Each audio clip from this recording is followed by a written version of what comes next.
Arsi Patala, connu sous le pseudo de Akita, a développé Ultra Kill à lui tout seul. C'est lui qui a eu l'idée, c'est lui qui a écrit le code, la musique et le gameplay. Il ne voulait pas être comme tout le monde, et il était déterminé à se distinguer dans tous les aspects de son jeu. L'histoire de Ultra Kill, c'est une histoire de rébellion tellement profonde que Akita a fait un Doom. Notre protagoniste, Arsi Patala, au début de sa carrière a 20 ans. Il a fini ses études, ne veut pas aller en informatique ou quoi que ce soit, et il veut se lancer dans la création artistique. Son problème, c'est qu'il n'a pas fait de cours de musique ou de design. Donc, il se dit, nique sa mère, je deviens dev. Ainsi, Akita a commencé le développement de son premier jeu, qui n'était pas un arena shooter, mais un jeu inspiré par Metal Gear Solid qu'il a appelé Untraceable. Il travaille sur le jeu pendant quelques temps jusqu'à ce qu'il le fasse essayer à un de ses potes qui n'a pas aimé. I gave it to one of the guys here, and he played it for like a minute or something, and then it just stopped, and he's like, okay, this just isn't fun. Et Akita a comme eu un éveil. Jusqu'à présent, il ne s'est jamais demandé si son jeu était fun. Il pensait que, tant qu'il y avait des idées originales, le fun venait à lui tout seul. Ce qui ne marche pas comme ça.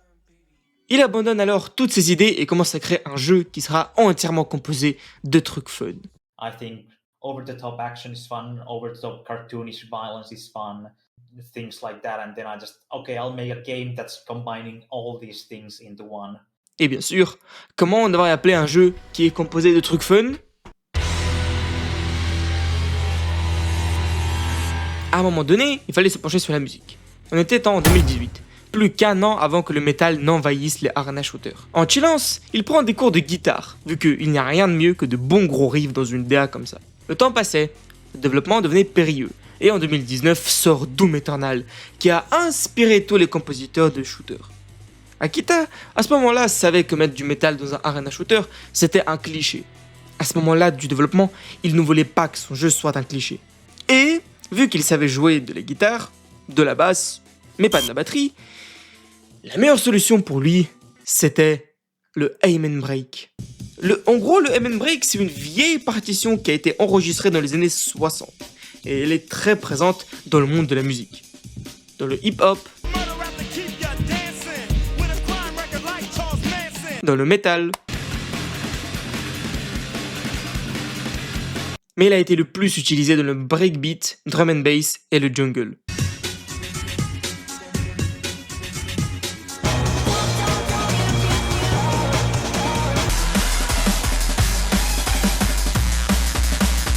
Akita aimait ces genres et trouvait qu'ils étaient une excellente représentation des années 2000.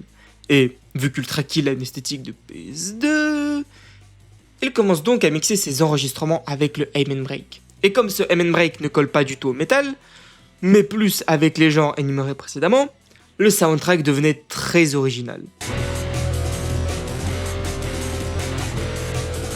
Et c'était son premier pas sur le chemin de l'originalité.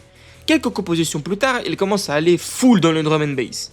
Et une de ses compositions a été enregistrée avec un saxophoniste, Quetzal Tirado, qui nous a apporté du jazz dans le jeu.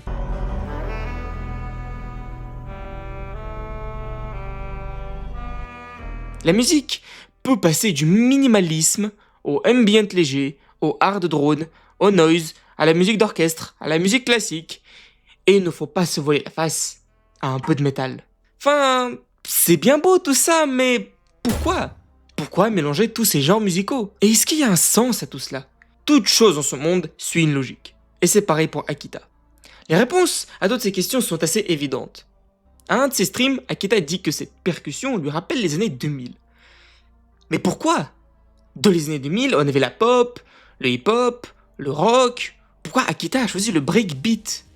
Parce que ce genre renvoie Akita à un jeu en particulier. Dans le PDF qu'il fournit avec l'achat de son premier album sur Bandcamp, Akita nous donne une liste des choses qui l'ont inspiré. Et voici ce qu'il dit. Dans le aim and break, il y a cette ambiance rebelle des années 2000, ce qui colle très bien avec Devil May Cry. Donc il a voulu transmettre la vibe de Devil May Cry. Ok, sur certains niveaux on peut avoir du noise. C'est un genre qui se catégorise par du bruit incessant pour que la personne qui écoute se demande pourquoi on lui casse les oreilles avec ça. Personne n'oserait mettre ce truc dans son jeu. À moins que... Whenever you ask people about like what are the best soundtracks ever, obviously they give all the standard answers like Castlevania and stuff. but a lot of people say Silent Hill, and you listen to Silent Hill soundtrack, and it's music that most of these people would never enjoy if it weren't in a game. The way this, like, it takes this extreme dark ambient noise, industrial stuff, and it makes that accessible thanks to like the context that it's in. Ouais, quand il a dit qu'il allait rassembler tout ce qu'il trouvait fun, il le disait littéralement. Mais dans ce cas-là, où est l'originalité? Pourquoi Akita a choisi ce chemin-là? La réponse est autant ennuyante qu'elle est compréhensible. Les deadlines. Akita le dit lui-même que les deadlines le forçaient à finir les chansons le plus vite possible. Souvent, il n'avait pas le temps de les mixer. Et l'OST du dernier niveau du second chapitre, il l'a écrit 9 heures avant la sortie. C'est pas étonnant qu'à cause de ça, dans certains niveaux, il a de la musique classique. Des fois encore, il réutilisait sa propre chanson qu'il ralentissait pour en faire une nouvelle OST. Ce que Akita fait aussi très souvent, c'est prendre des musiques qu'il aime bien, les changer un petit peu et les mettre dans son jeu. Attendez, avant d'accuser l'auteur de plagiat, parlons des secrets. Ultra Kill est rempli de plein d'easter eggs et ils sont très importants pour la communauté. Des boss, des mini-jeux entiers sont cachés dans le jeu. Et la façon dont Akita implémente ses références dans son jeu nous montre son amour profond envers ces choses. La grande partie des secrets, c'est des refs, comme le niveau Halls of the Secret Remains, qui est un clin d'œil à Castlevania. Et Minos Prime ressemble beaucoup à un autre boss de Castlevania.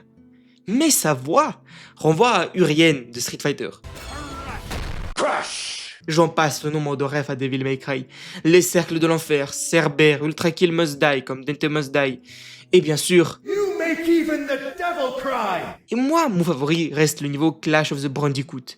Mais ces références sont à la surface, et si on plonge un peu plus profond, on voit qu'il y a des rêves bien plus spécifiques. Akita aime faire des références bien particulières, comme le savon de The Dusk par exemple. T'as des rêves de nerds comme le poisson de Iron Lung et Amy Devil. Une rêve à un youtubeur qui fait des reviews sur les bomber shooters et plein de youtubeurs qui sont entrés dans les sarcophages. Et un de ces youtubeurs, c'est un boss. Et donc après, Akita nous dit qu'à cause des deadlines, il avait pas le temps de mixer la musique. Je pense que il y a bien plus que ça. Pour Akita, toutes ces références, c'est un moyen de payer ses respects à tout ce qui l'a inspiré. Quand il a drop son jeu d'infiltration et qu'il voulait créer un shooter, il n'avait aucune idée de comment le faire. I didn't really like. I had played Doom obviously and like Duke Nukem 3D, but like I didn't really get into them until Dusk came out, and I was like, that was just like, okay, there's something here I've been missing. De là viennent toutes ces références à The Dusk, Amy Devil et le youtubeur fan de bomber shooter. Ils ont été une source d'inspiration pour lui. Les refs à Castlevania ne sont pas là juste pour le fun non plus. Certains éléments du level design l'ont fasciné dans sa jeunesse. Donc, certains aspects ont migré vers Ultra Kill. V1, lui, ressemble un peu au robot de Titanfall. Il est peut-être lié... And the slide comes from Titanfall 2, I think. C'est pareil avec la musique. Il y a du noise dans le jeu parce qu'il a aimé la manière dont c'était présenté dans Silent Hill. Et il voulait lui aussi vendre son genre de musique. C'est de Devil May Cry que viennent toutes ces refs, le aiming break et une bonne partie du design du jeu. Et les compositions de Bach n'ont pas été mises pour faire des économies. C'est un fan du film Solaris de Tarkovsky, et il a aimé le prélude qui y jouait. Les mobs, comme les drones violets, font référence à un genre musical. Celui-là s'appelle Schism, et c'est une ref à la chanson de Tools. Ce niveau fait référence à la chanson Art of the Sunrise de Yes. Celui-là du groupe Swans, The Burning World. Ultra Kill pour Akita, c'est plus qu'un jeu. C'est un journal intime de tous les jeux, films, musique qu'il aime. Et tout cela a commencé parce qu'il ne voulait pas suivre Doom. L'ironie dans tout ça, c'est que c'est son gros point commun avec Doom. En 1992, id Software vont très bien. Ils avaient Commander Keen, Wolfenstein et Spear of Destiny, qui sont des hits à leur époque. Doom n'était pas encore sorti, mais l'équipe avait une vision claire de comment doit être leur prochain arena shooter. Le moment est venu de faire la musique. Bobby Prince a commencé à écrire des compositions, mais la direction lui a demandé de faire autre chose, c'est-à-dire des covers bizarres sur les chansons métal de leur époque. On lui a carrément demandé de plagiat, s'il fallait. Il ne savait pas pourquoi il le faisait, mais il s'est mis au travail en ajoutant UN à chaque composition. Ce qui voulait dire use not, ne pas utiliser, en impliquant que ces chansons-là, il ne fallait pas les mettre dans le jeu. Et bien sûr qu'ils ont été mis dans le jeu. Un plagiat si énorme qu'on penserait que tous les groupes de métal allaient les traîner au tribunal. Mais c'est passé, parce qu'à l'époque, toutes les grandes entreprises s'en foutent des jeux vidéo. Sans qu'ils le sachent, des groupes comme Metallica, AC/DC, Alice Cooper, Dokken, Black Sabbath, Judas Priest et plein d'autres groupes ont participé à la création de musique de Doom. Dans les années 90, id Software ont fait leur OST en se basant sur les chansons qu'ils aimaient. En 2020, la même chose a fait Akita. Ultra Kill, c'est comme le nouveau Doom. Parce que Akita, tout comme id Software, a juste rassemblé tout ce qu'il aimait dans Ultra Kill. Et même si l'OST de Ultra Kill est très instable et change souvent de genre, de rythme et d'ambiance, c'est pas grave. Ça représente l'artiste. Et Ultra Kill, c'est sa propre playlist.